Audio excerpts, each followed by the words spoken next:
संवाद कौशल्य.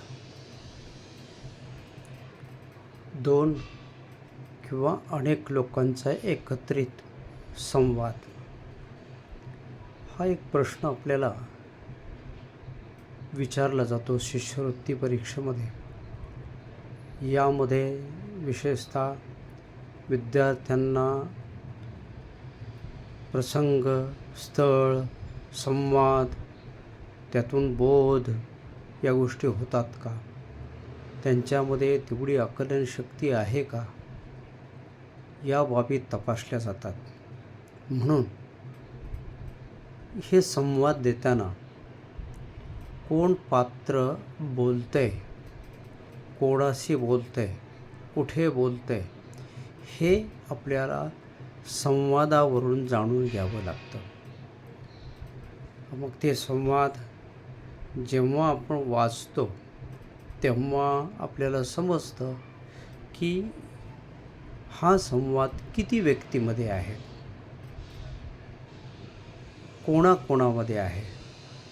त्यामध्ये मोठी माणसं आहेत, लहान आहेत, पुरुष आहेत की स्त्री आहे, तो कुठे घडतो आहे, गर्दीत घडतो आहे, एकांतात घडतो आहे की आणखी कुठे घडतो आहे.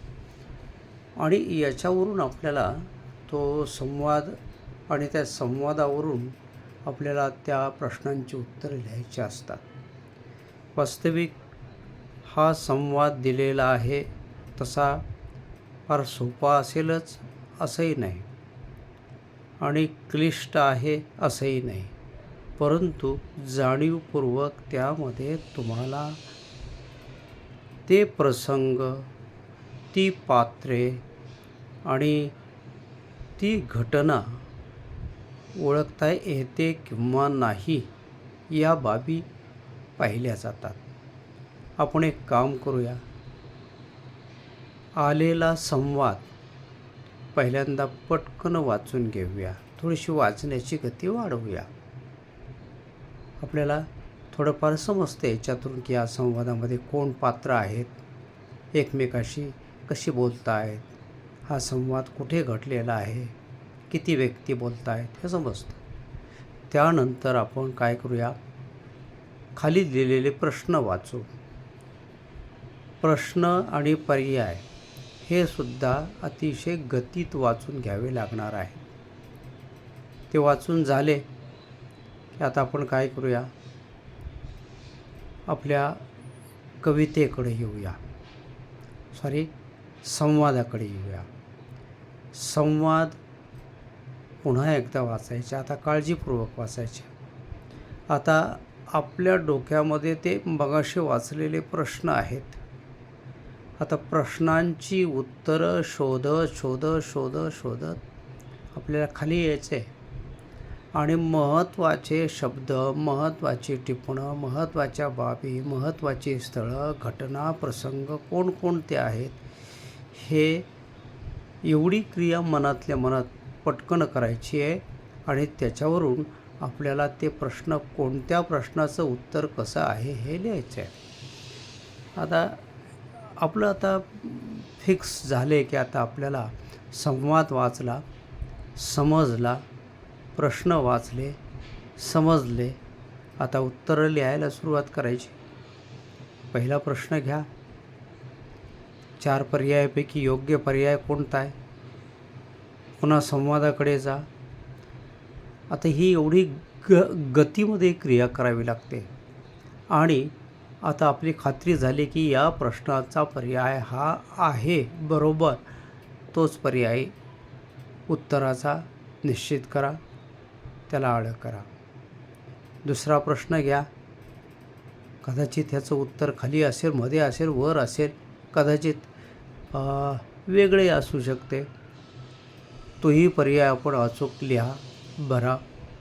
तिसरा या, चौथा या पद्धतीने उत्तरं लिहिताना, पर्याय निवडताना अतिशय काळजीपूर्वक तुम्हाला ती उत्तरं त्या रकान्यामध्ये आळे करायचे आहेत.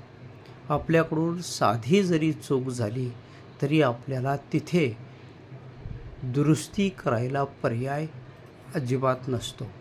म्हणून आपल्याला ती प्रॅक्टिस करावी लागते, पाहावं लागतं. अशा प्रकारचा हा संवाद. आता काय करावं लागेल? असे संवाद आपण एकमेकांमध्ये बोलतो, असे संवाद वाचतो आपण. आपल्याला असे संवाद रेडिओ, टी व्ही इकडेही पाहायला, ऐकायला भेटतात. आणि अशा या संवादामधून आपण आता सहेतुक म्हणजे खऱ्या अर्थानं त्या दृष्टीने आपल्याला त्याची उत्तरं काय आहेत जाणून घ्यायची आहेत, या दृष्टीने हे संवाद ऐकले पाहिजे. ऐकता येतात आणि फार काही कठीण नसतं. हे सहजासहजी सोपं असतं, लिहिता येतात, सोडवता येतात. त्या दृष्टीने हा प्रश्न आपण सोडवायचा आहे. मला खात्री आहे की संवादाचा प्रश्न असो, जो परिच्छेदाचा असो, कवितेचा असो, फार महत्त्वाचे प्रश्न आहेत आणि हे प्रश्न आपण अगदी सहजासहजी सोडवू शकतो. कारण आपण वर्षभरामध्ये भरपूर याची प्रॅक्टिस केलेली असते, त्याची उत्तरं लिहिलेली असतात आणि समजावूनसुद्धा घेतलेले असतात. आलं लक्षात? त्यामुळे बिनधास्तपणे परीक्षेला सामोरे जाऊया. कुठलाही संवाद कसाही येऊ द्या, आपण निश्चितच लिहू याची खात्री बाळगूया. खूप पाहूया पुढे.